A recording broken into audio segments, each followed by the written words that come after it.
I wouldn't say that they're paranoid. I would say that they need to be risk sensitive. There are threats. There are threats everywhere.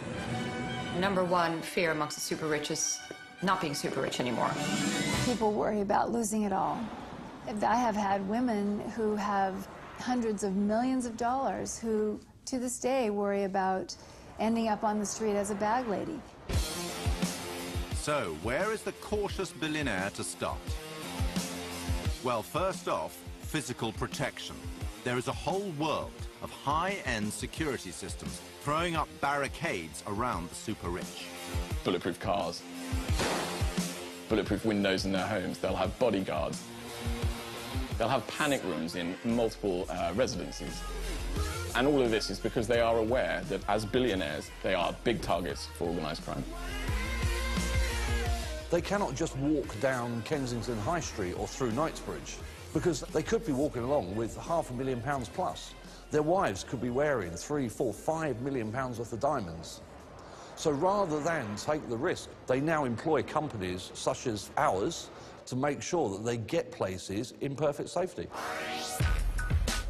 They're so far removed from simple pleasures that they're always thinking of their status, protecting their wealth. So the downside is stress, panic, paranoia.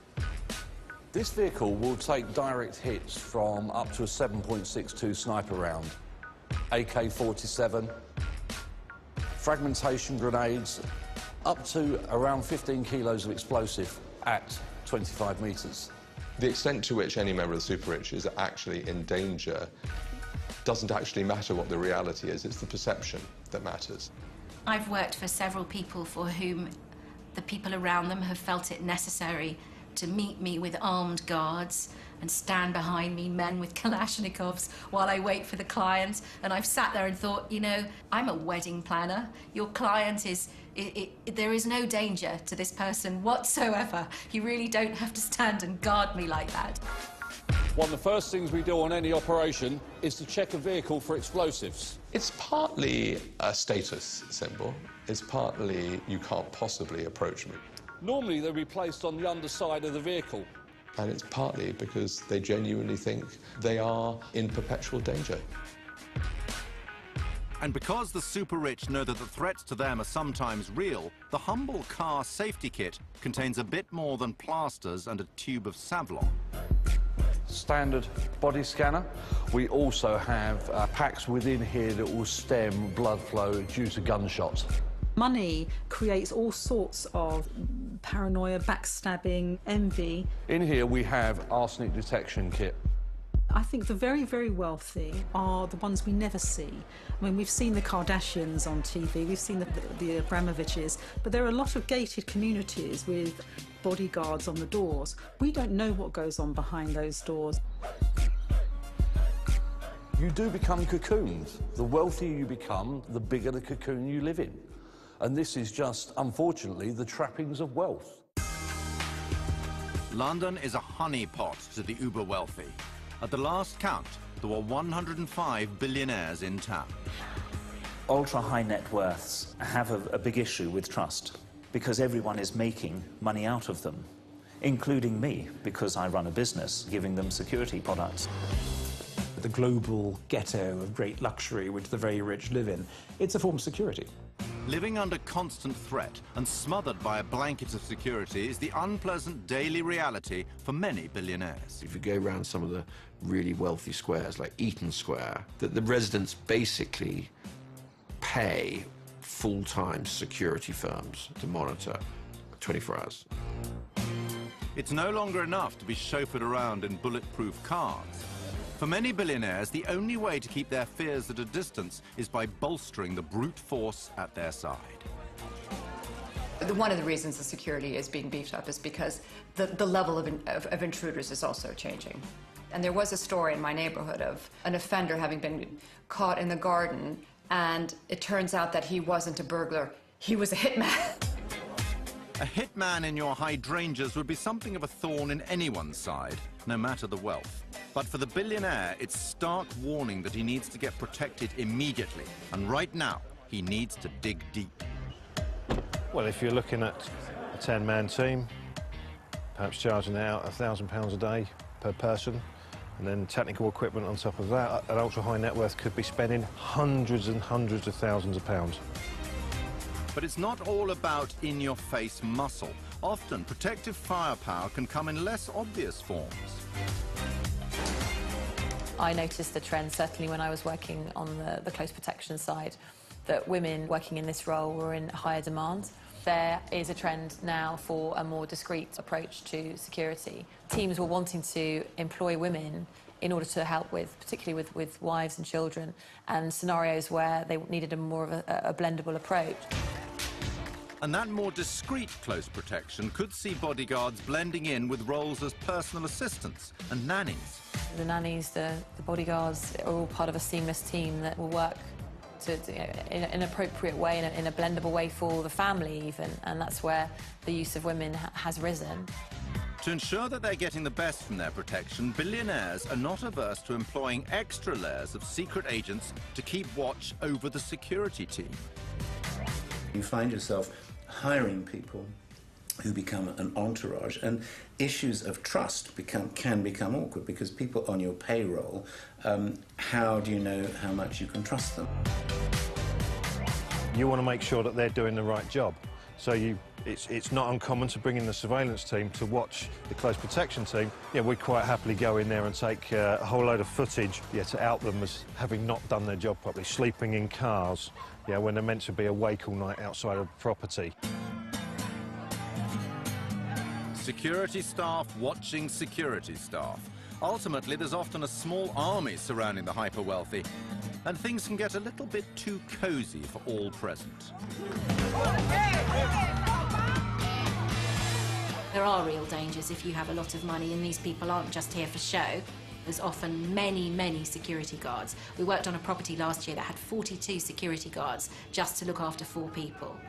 It is a challenge, and it's a bit of a circus. Coming up, billionaires install panic rooms to keep their loved ones safe at home. Kidnap is a big concern for billionaires. You have to live in this isolated, sterile world.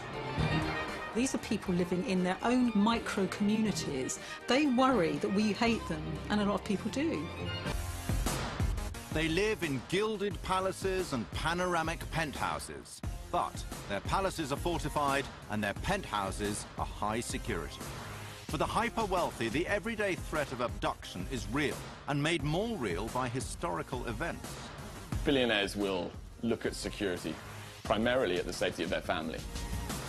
Kidnap is a big concern for billionaires. They worry a lot about, how safe is my family, as well as once your name is out there, what will be the impact knowing how wealthy they are. That responsibility becomes burdensome. One of the most well-known and complex cases of kidnapping was of the heiress Patty Hearst. Kidnapped in 1973, $6 million, equivalent to over $33 million today, was paid for her return. Better if I were home right now, and I'd like to get this over with so I can go home. There was a family I worked with that had bodyguards. It was because there had been death threats. The ultra-high net worth who's been kidnapped could very well be hurt or harmed in some way. We've seen it already in the UK, hostile attacks on individuals, which has involved threats towards members of the family, if not taking hold of the family with a view to asking someone to get the safes open within the property. I've had 2 families where there have been kidnappings, and that stayed with them forever. There was one billionaire who was kidnapped in the Sudan. And it was very important for him and his family that he had K&R insurance, which is kidnap and ransom insurance. So they held him for 6 months, and eventually the transaction was actually made. So these terrorists were paid off. He was released. And in typical fashion for a billionaire, he was released on the Friday and returned behind his desk at work on the Monday to continue his job. There was one occasion where the ransom amount that had been demanded was $10 million. And the client made the mistake and the error in the stress of the situation of stating £10 million, to which the kidnapper retorted, £10 million will do fine by us, which inevitably, that foreign exchange was probably about $15 million. A simple and costly mistake. but a sum dwarfed by other ransom amounts known to have been paid to kidnappers, allegedly, of course. It's rumoured that the Kwok family from Hong Kong paid £67 million for their son Walter's safe return. And in 1996, a reputed £121 million was paid to secure the release of businessman Victor Lee. The threat of high-level attacks on the super-rich is feeding the demand for more extreme protective measures. Because they can, billionaires are now spending hundreds of thousands of pounds on panic rooms, bunkers, and safe core suites, accessed through secret passageways. The object of a safe room is to get the client to create a barrier and a time delay between them and an attack. This is one of our sort of straightforward basic panic rooms we've got here. This is a six-sided unit, so basically we have protection from all sides. When this thing's bolted as a cube, it's very substantial. A panic room is sort of the last resort in an envelope of security around somebody's premises. You'll have anything from CCTV to outside perimeter, manned security as well in a lot of cases. These are people living in their own kind of micro-communities. They worry that we hate them, and a lot of people do. We've seen a growing demand in the last 6 to 12 months. I think people are trusting some of these secure rooms now for some assets as well. I think they've got somewhere to put valuables they don't want to leave out. But being billionaires, there are so many valuables to choose from, and careful prioritization is essential. Is it their art collection? Is it their wine collection? Is it the wife? Is it the children? It seems obvious that most people are going to say, well, of course, my family comes first. But I have clients that if they lost a certain art collection, it would be the end of them. With multiple properties around the globe, billionaires regularly cross time zones and borders. So protecting your family and prized possessions becomes a huge challenge if you're constantly on the move. The billionaire class is like a very rare migrating bird. They go from Miami Art Fair to New York, to the Caribbean in Easter, to the Hamptons in the summer, and they take with them their toys and their yachts. Being on a yacht is the one place that is so safe. It's a very happy time, and it's very private. They have the financial power to acquire any experience, any product, any person. And yet, you know, the deal was you can do all that, but you have to live in this isolated, sterile world. Fear and paranoia constantly battle with any sense of well-being in many billionaires' minds. Even on their floating palaces, some billionaires suffer so much from perpetual distrust that they can never truly kick back and relax. If you go down to Saint-Tropez in August, there's all these big boats and guys with women on their boats. They're 60 years old with a pot belly, and they know full well that the only reason the girls are attracted is because of their money. But if freeloaders on deck pose a potential problem, a far bigger threat to the modern billionaire comes from pirates. Today, the modern pirate is a very different animal to what we perhaps have grown up understanding.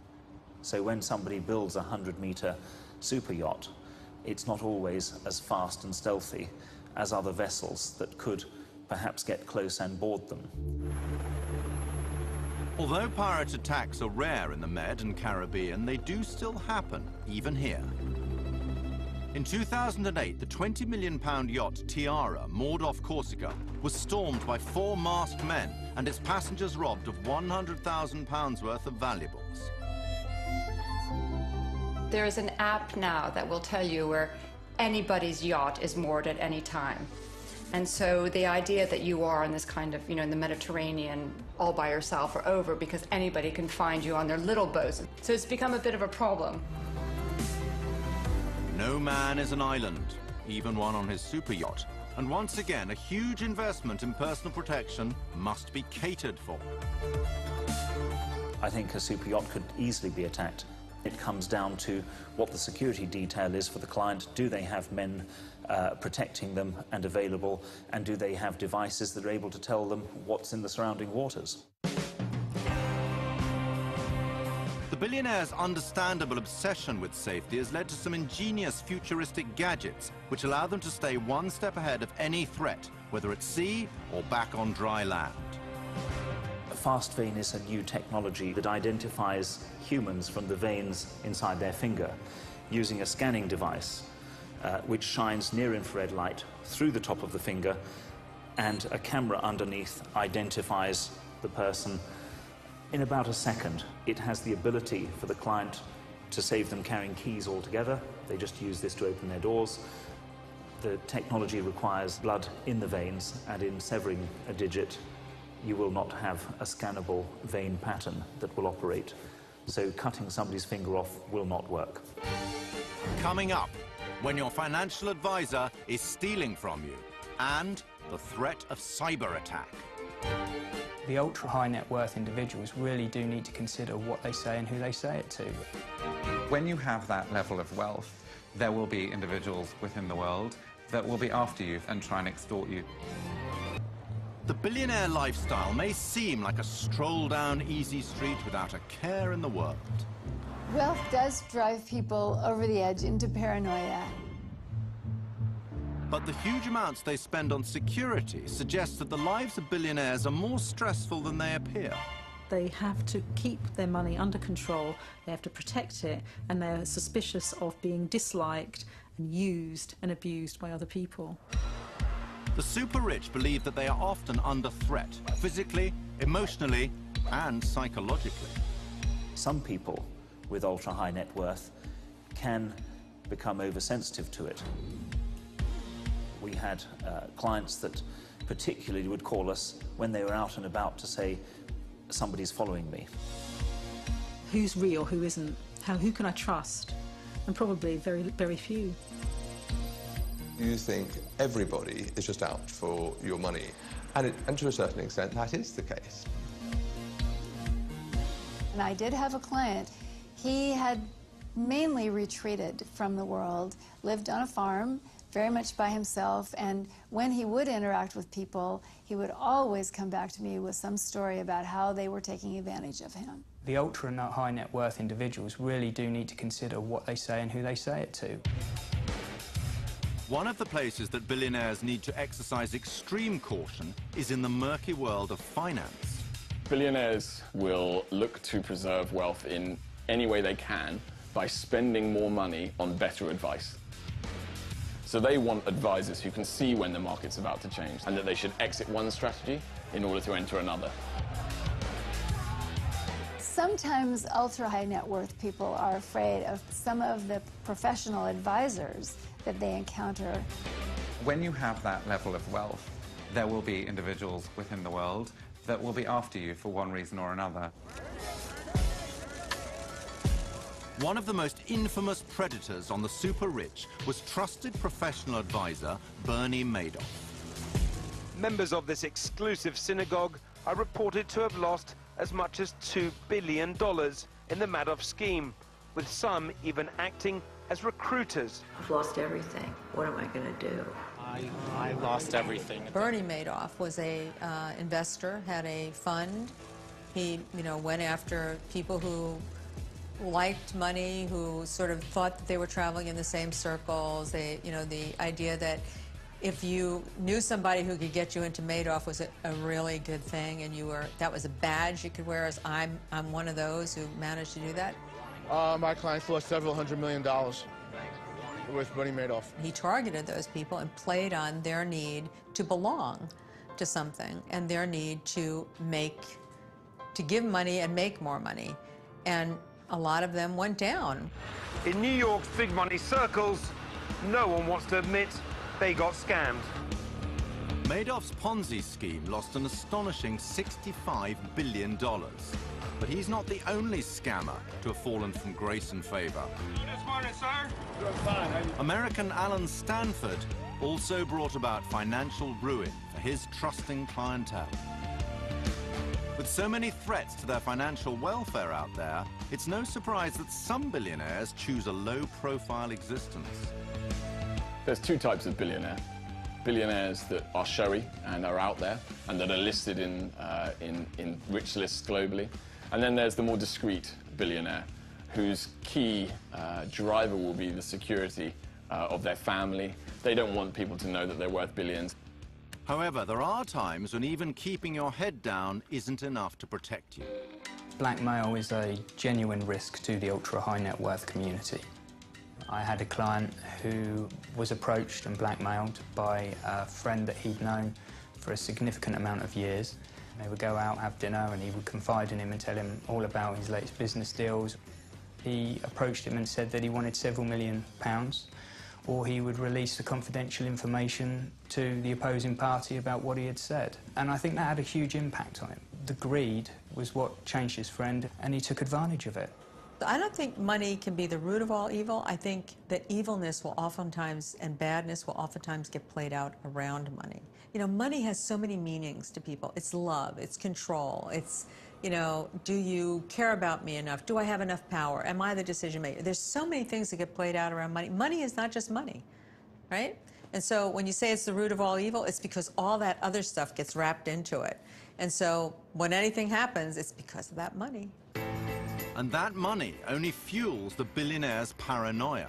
In fact, the circle of trust for many billionaires is limited to only the very closest friends and family. My experience is that ultra-high net worth individuals trust a person or a couple of people who have known them for their whole lives, who knew them before they were who they've become in terms of money and all the rest of the assets that go with it, because they can really be themselves with that person. That works, but if that person should ever betray that in any way, shape, or form, that is a betrayal that is really near to impossible to get over. And the result? They sue each other up the kazoo. Anyone new entering the billionaire's world must therefore be kept a very close eye on. Anybody can be put under surveillance. They may put a spouse under surveillance. They may put the children under surveillance. Could be looking at the son or daughter's friends, or even people that are coming in to try and rip them off. By putting just one person under surveillance for a period of 3 days, you're going to find a lot out about them. What time they leave for work, where they go for lunch, whether they pay for things in cash. The possibilities of what you can find out are endless. When you're very wealthy, you have to choose your friends very carefully. Who's after who? Who's a real friend? Are people just after your money? Do they see the genuine person behind the wealth? And the obsessive need to keep an eye on everyone never stops. Some billionaires monitor the other side of the world from their luxurious holidays. Nemba Island, which is a private atoll off Zanzibar, our Wi-Fi system kept crashing. So we were trying to investigate what was happening because someone was using up all the bandwidth. We traced it to a single bander. While the guest was out, we went into a gentle investigation to see what was happening in there. Well, we found, something like Mission Impossible. They'd put together a technical stack because he had a house being built back in England, and he didn't trust the builders while he's away. And he was using full downstream, streaming to manage the building project while he was on holiday. And with access to the best technology that money can buy, every keystroke reveals hidden truths. Obviously, if there's a precious daughter, the father's going to want to know everything he can about her new boyfriend. Of course, they're going to want to see some information on him. A lot of our investigations will be done through what we can find on the internet, through social media. The question becomes, is this a person who's with me because they care about me or because it's my money? But in the internet age, it's not only billionaires who are doing the watching. With their love of technology and nomadic lifestyle, billionaires themselves are prime targets for cybercrime. Hostile surveillance is something that somebody does to you when they want to study you, to try and get to you. So ultra-high net worth clients will get studied. Most individuals and most information is available on the internet without even going near the target.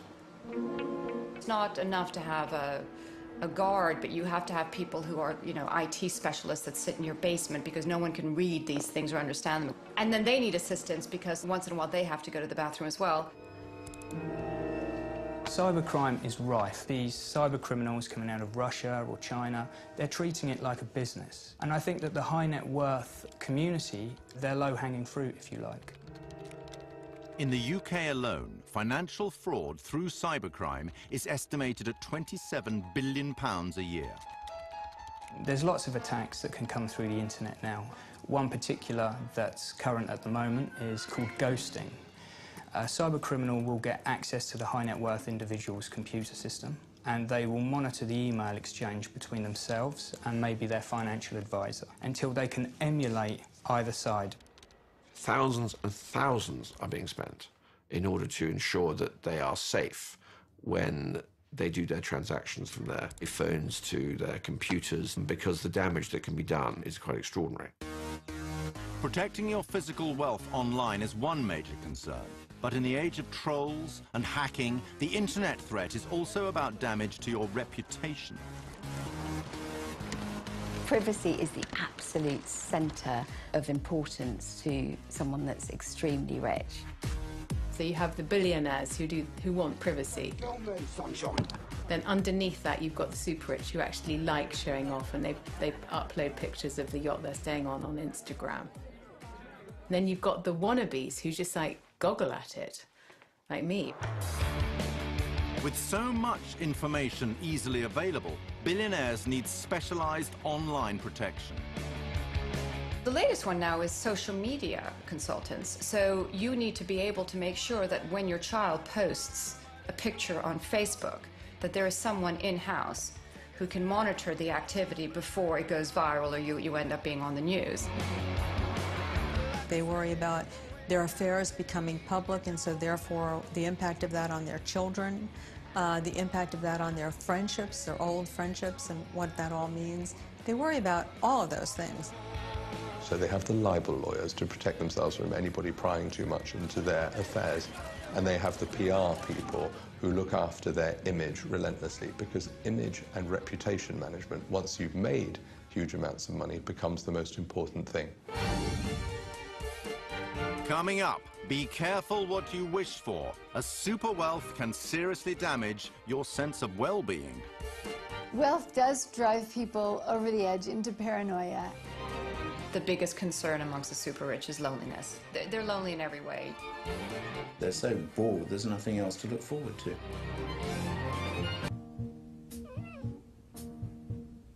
It seems billionaires have the same fears as the rest of us, but on a bigger scale. And even once they've spent huge sums to shield themselves, they still can't relax.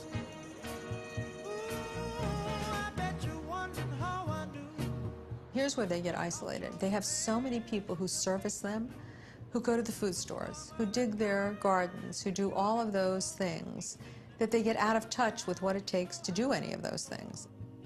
It took me by surprise. The same qualities that propel billionaires to become masters of the universe also often make them susceptible to feelings of inadequacy.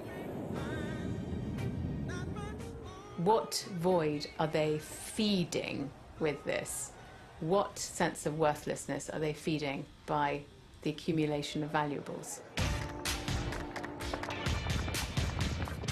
And because these super-rich birds of a feather flock together, there's no one telling them the kind of home truths that friends usually pass on. The super rich tend to hang out with the super rich, because while you and I might be talking about, where we're going to go for lunch, they're talking about the difference between the new Gulfstream and the Learjet. So it's quite hard to have so-called normal relationships when you become extraordinarily wealthy, because you assume, and probably not wrongly, that people are after only one thing. The lack of normal relationships is why things unravel. The biggest concern amongst the super rich is loneliness, because they're lonely in every way. People can get very afraid and really retreat. They're afraid, ultimately, of being isolated. They live in a rarefied world. They don't know who to trust. And so they have this little tight cocoon around them. So if you have a tight cocoon around you and you increase the pressure, where is that going to go? There is one group of professionals that billionaires turn to when they need release. They're therapists. There's a whole new world of therapy and counseling for the super rich. A lot of these people are running massive businesses. They're CEOs of this and that. It's a stressful situation. You've got all kinds of issues. For a billionaire, their therapist is often the most trusted person on the payroll. So I work with multi-generational families who have billions, and I also work with newly created billionaires. One has come in contact with people who are high net worth individuals, and often their ex-wives or their children. And what strikes me is that the biggest curses I've ever come across are either huge fame or huge power or huge wealth. I would say a lot of my clients have retreated from life. And they're all clients who have a tremendous amount of financial wealth. And when billionaires withdraw from life, it's not uncommon for them to be suffering from an addiction. 80% of the billionaire families that I've worked with had families who had addiction problems. I have two families I know where I've seen the kids go into recovery, and in the process of going into recovery, the parents have to, all of a sudden come to terms with their own alcohol difficulties. There's a lot of evidence already that the children of the super rich are seeing unprecedented amounts of anxiety. When anxiety meets temptation and limitless wealth, the next stop is usually rehab. You're the rehab kid, and that seems to be almost okay because it wasn't your fault. You have a terrible addiction, and poor you, and therefore the fact that you didn't finish school is okay.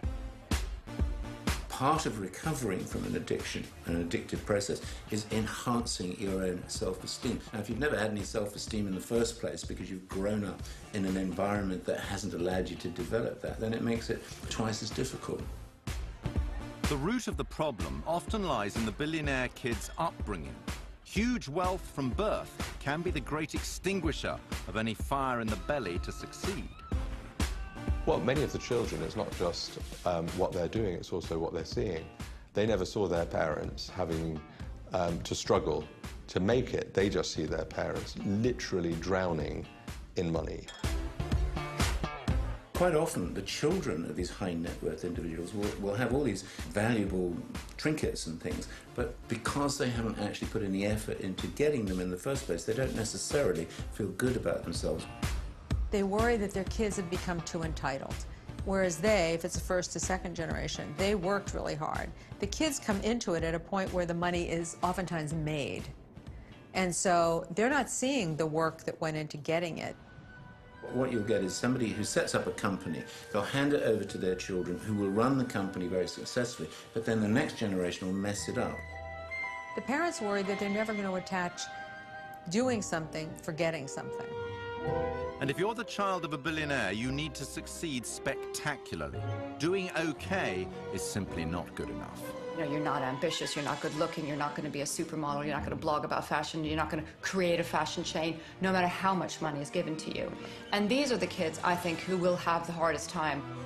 It's a big burden on kids to tell them that there's going to be a tremendous amount of wealth and you need to learn to manage it. So how does that young person find their own dreams? Some of the super rich are so worried that inheriting great wealth will be a burden that they shut their children out of their wills completely. They worry about, am I going to be leaving them too much money, too little money? How do I make sure they can take care of themselves? How do I make sure that they're not reliant on this money? How do I prepare them for the complexities that they're going to be facing? Super rich individuals like ex-New York City Mayor Michael Bloomberg, Virgin boss Richard Branson, and American business magnate Warren Buffett have all pledged to give away the majority of their wealth rather than leave it to their children. Some rich kids themselves also feel that wealth is too great a burden and choose to walk away from it.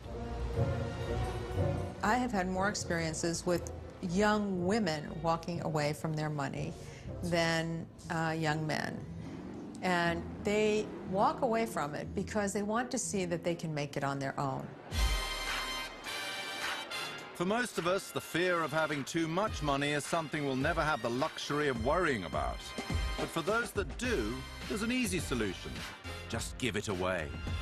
I have clients that have said, if my ultra-high net worth status has pushed me into a position where I'm going to be such a high risk, I might as well give it all away. Billionaires in the US, I believe it was started by Gates, started a foundation which basically suggests that they will give away half of all their wealth. One's defined by not so much money one has, but how much one gives away. I think this is a growing trend. Certainly in the UK, we've seen a lot of rise in philanthropy. You have the 5% Club, for example, in South Africa, which, along the same lines, is that every year the ultra-wealthy will give away 5% of all their earnings. I think what we're seeing is a giving culture that has been driven out of the US, starting to have huge effects or huge waves globally. And those American billionaire givers mean business. Bill and Melinda Gates have given away $28 billion so far, just over a third of their fortune. In a world of good causes, how do you decide what to spend your money on? Well, we really look at what are the top disease killers and what's the biggest burden of disease around the globe. Warren Buffett has given away $25 billion so far. And George Soros has handed over $10 billion of his own to good causes. What I have in mind is several times as large as the International Science Foundation. The average billionaire will leave $100 million US in philanthropic gifting. But even in charitable mode, billionaires need to be cautious. I have seen it in two kinds of instances. One where a younger generation member of a family, a billionaire family, feels like the local philanthropic community targets them because they know that the family has money, and so they keep going after them for places on boards, etc. And that begins to feel like I'm being targeted. So they don't even want to name their philanthropy after themselves because it leaves them too much open to public view. There is one final fear that most billionaires face. Who will remember them, and how will they be remembered? I think the idea that they are men of means but are not men of substance is a recurring terror in the billionaire. It's a very underwhelming epitaph if the only thing you have on your tombstone is your net wealth. They've actually bought everything. I mean, there's only so big a super yacht that you can have. There's only so many Ferraris or Maseratis or Rolls-Royces or houses or palaces or ski chalets that you can have. So you reach saturation point.